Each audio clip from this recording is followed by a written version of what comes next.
jadi dalam memobilisasi alat berat itu ada beberapa langkah yang perlu dilakukan. Yang pertama itu izin pemasukan barang atau peralatan, kemudian membuat izin pengoperasian peralatan atau kendaraan, kemudian izin penggunaan jalan atau jembatan, kemudian komposisi peralatannya, dan yang terakhir itu pendatangan peralatan berat. Nah, jadi izin-izin ini perlu dibuat dan diberikan ke dinas atau pihak-pihak tertentu agar dapat mendatangkan alat berat dari lokasi penyimpanan ke lokasi proyek atau pekerjaan. Nah, misalnya izin penggunaan jalan atau jembatan ini diberikan ke Dishub ataupun ke pemerintah daerah setempat. Jadi mengapa diperlukan izin? Karena alat berat ini diperlukan pengangkut khusus atau sebuah truk trailer yang sangat besar, sehingga nanti dapat mengganggu terjadinya kemacetan arus lalu lintas ataupun gangguan lalu lintas lainnya. Selanjutnya yaitu montase atau pemasangan atau peletakan alat berat di lokasi proyek atau pekerjaan. Jadi yang pertama perlu diperhatikan yaitu tata letaknya. Jadi setelah mobilisasi atau mendatangkan peralatan berat, nah ini kan nanti diturunkan di lokasi proyek. Nah ini perlu diperhatikan tata letaknya, alat berat tersebut akan diletakkan di mana. Kemudian gambar dan lokasinya, kemudian ada juga persiapan peralatan tambahan dan rambunya. Jadi misalnya untuk alat berat ini, misalnya contohnya sebelah kiri ini, alat beratnya berada di jalan umum. Nah, nanti perlu diperhatikan peralatan tambahan seperti kon atau garis pembatas dan juga rambu yang menunjukkan di sini ini akan terdapat alat berat. Kemudian jika sebuah alat berat itu sudah tidak digunakan lagi, maka dilakukanlah demobilisasi atau pengembalian alat berat. Jadi perencanaan demobilisasi ini pada dasarnya sama dengan perencanaan mobilisasi. Dan juga untuk izin-izin yang telah disebutkan pada langkah mobilisasi sebelumnya itu, nah itu harusnya sudah termasuk izin untuk mobilisasi dan melakukan demobilisasi juga. Jadi ada beberapa perlu diperhatikan, yaitu untuk lokasi demobilisasinya ini harus jelas, apakah alat berat ini dibawa ke lokasi proyek lain atau dibawa ke pool atau tempat penyimpanan. Kemudian penting juga jika ada risiko yang harus ditanggung dalam demobilisasi ini, jadi perlu hal-hal atau di list apa saja hal-hal yang diperlukan dalam penanggulangan risikonya.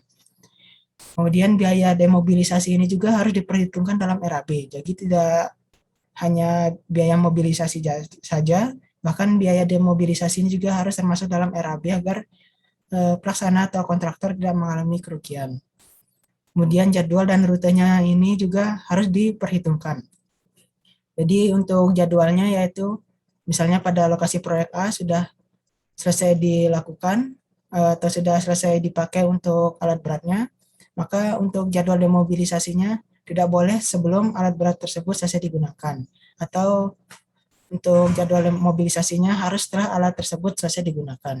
Nah, namun jika akan dibawa ke proyek lain seperti yang telah jelaskan di lokasi demobilisasi ini, maka jadwal dan rutenya ini harus direncanakan juga agar tidak sampai terlambat di lokasi proyek lain. Jadi dalam mobilisasi dan demobilisasi ini ada pertimbangan biaya yang perlu dilakukan. Nah, jadi untuk pertimbangan biaya ini ada beberapa hal yang perlu. Yang pertama yaitu jenis dan jumlah alat beratnya. Karena jika jenis dan alat beratnya ini berbeda, maka alat angkutnya pun berbeda. Jadi anggap saja misalnya ekskavator ini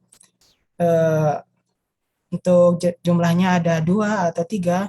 Nah, maka untuk pengangkutannya, misalnya truk trailernya ini, maka dibutuhkan jumlah yang lebih juga. Jika ingin didatangkan bersamaan, maka dibutuhkan 3 jumlah truk trailer. Namun jika tidak didatangkan secara bersamaan, maka truk trailernya ini dapat jumlah 1, namun akan bolak-balik ke pool dan ke lokasi proyek untuk mengangkut alat berat. Jadi hal ini perlu dipertimbangkan juga metode mana yang akan digunakan. Kemudian jarak pengangkutannya. Nah, jaraknya ini sebisa mungkin yang mudah dan juga dekat. Karena banyak juga ada jarak yang dekat namun tidak bisa dilewatin. Dan juga ada juga jarak yang dapat dilewatkan alat berat atau aksesnya mudah namun jaraknya jauh. Nah, hal ini perlu diperhatikan untuk rutenya. Kemudian peralatan tambahan yang dibutuhkan apa saja? Ya, misalnya untuk suatu alat berat memerlukan peralatan tambahan dalam membawanya atau perlu pengangkutan khusus. Nah, itu perlu diperhatikan juga harganya. Selanjutnya itu kebutuhan dari fitur atau kondisi yang khusus. Jadi misalnya alat beratnya tersebut membutuhkan peralatan khusus untuk membawanya. Misalnya tidak dapat digunakan truk-trailer biasa, jadi butuh truk atau trailer khusus atau pengangkutan khusus. Nah, itu juga perlu diperhatikan. Kemudian lokasinya tersebut apakah terpencil atau tidak. Jika lokasinya terpencil, misalnya berada dalam hutan ataupun pegunungan yang tidak bisa dilewati kendaraan darat seperti truk ini, maka dapat digunakan pengangkutan via lain, misalnya dapat via udara, jadi alat berat tersebut diangkut menggunakan helikopter ataupun pesawat. Kemudian kebutuhan dari alat berat tersebut, jadi misalnya jika di pekerjaan selanjutnya di dalam satu pekerjaan di saat misalnya alat berat tersebut kurang, nah jadi itu maka perlu didatangkan alat berat lagi ataupun alat beratnya itu kelebihan, nah itu perlu juga dilakukan mobilisasi agar tidak terjadi boros atau kebanyakan alat berat yang digunakan dalam suatu pekerjaan. Sekian untuk pertemuan kali ini. Jika terdapat hal yang belum jelas, silakan tanyakan. Terima kasih. Assalamualaikum warahmatullahi wabarakatuh.